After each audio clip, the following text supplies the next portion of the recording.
ಇವತ್ತು ಶುಕ್ರವಾರ ಆಗಿದ್ದರಿಂದ ನಿನ್ನೆ ರಾತ್ರಿನೇ ನಾನು ಬಾಗಿಲು ತೊಳೆದು ರಂಗೋಲಿ ಹಾಕಿ ಎಲ್ಲ ರೆಡಿ ಮಾಡಿ ಮಲ್ಕೋತೀನಿ. ಬೆಳಗ್ಗೆ ಮಕ್ಕಳನ್ನ ಸ್ಕೂಲಿಗೆ ಕಳಿಸುವಾಗ ಹರಿಬರಿನಲ್ಲಿ ಕಳಿಸ್ಬಾರ್ದು. ಅವ್ರು ಸ್ಕೂಲಿಗೆ ಹೋಗುವಾಗ ನಗ್ನಗ್ತಾ ಸಮಾಧಾನವಾಗಿ ಹೋಗಬೇಕು.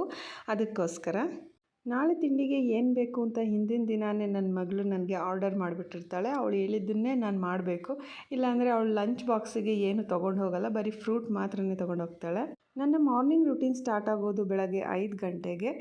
ಎದ್ದ ತಕ್ಷಣ ಕೊಟ್ಟಿಗೆ ಕ್ಲೀನ್ ಮಾಡಿ ಹಸುವಿನಿಂದ ಹಾಲು ಕರೆದು ನೆಕ್ಸ್ಟ್ ನಾನು ಅಡುಗೆ ಮನೆಗೆ ಮಕ್ಳಿಗೆ ತಿಂಡಿ ಮಾಡೋದಕ್ಕೆ ಅಂತ ಹೋಗ್ತೀನಿ. ಮಕ್ಕಳು ಬಸ್ ಎಕ್ಸಾಕ್ಟಾಗಿ 7:50ಗೆಲ್ಲ ಬಂದುಬಿಡುತ್ತೆ.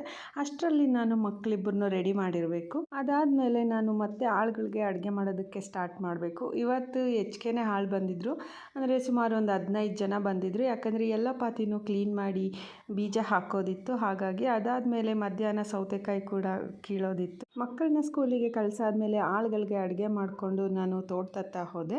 ಅಲ್ಲಿ ಆಳುಗಳಿಗೆಲ್ಲ ಊಟ ಕೊಟ್ಟೆ. ಆಮೇಲೆ ನಮ್ಮ ಮನೆಯವರು ತರಕಾರಿಗೆ ಇಂಚುರಿನಲ್ಲಿ ಗೊಬ್ಬರ ಕಳಿಸ್ತಾಯಿದ್ರು. ಅಂದರೆ ಡ್ರಿಪ್ ಪೈಪಲ್ಲಿ ಕಳಿಸೋ ಅಂಥ ಗೊಬ್ಬರ ಇದು ಸಸಿಗಳ ಬುಡಕ್ಕೆ ಹೋಗುತ್ತೆ. ಅವರು ಇನ್ನೊಂದು ಬೋರ್ವೆಲ್ಲಲ್ಲಿ ಇಂಚೂರಿನಲ್ಲಿ ಕಳಿಸ್ತಾಯಿದ್ರು. ನಾನು ಇದನ್ನು ನೋಡ್ಕೊಳ್ತಾ ಇದ್ದೆ.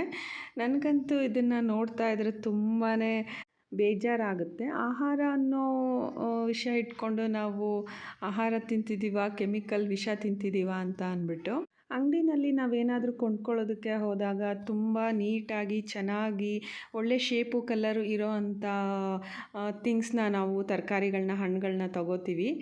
ಆದರೆ ನನಗೆ ಆ ಥರ ಇರೋ ತರಕಾರಿ ಹಣ್ಣುಗಳನ್ನ ನೋಡಿದಾಗ ನನ್ನ ಮೈಂಡಲ್ಲಿ ಏನು ಬರುತ್ತೆ ಅಂದರೆ, ಇದಿಷ್ಟು ಚೆನ್ನಾಗಿ ಫಲವತ್ತಾಗಿ ಬಂದಿದೆ ಅಂದರೆ ಇದಕ್ಕಿನ್ನೆಷ್ಟು ಗೊಬ್ಬರ ಹೊಡೆದಿರ್ತಾರೆ, ಇನ್ನೆಷ್ಟು ಔಷಧಿ ಎಲ್ಲ ಕಳಿಸಿರ್ತಾರೆ ಅನ್ನೋದೇ ನನ್ನ ಮೈಂಡಲ್ಲಿ ಬರುತ್ತೆ. ಈ ಥರ ಯೋಚನೆ ಬರೋದು ಆ ಬೆಳೆನ ಬೆಳೆಯುವಾಗ ಹತ್ತಿರದಿಂದ ನೋಡಿರೋರಿಗೆ ಮಾತ್ರ.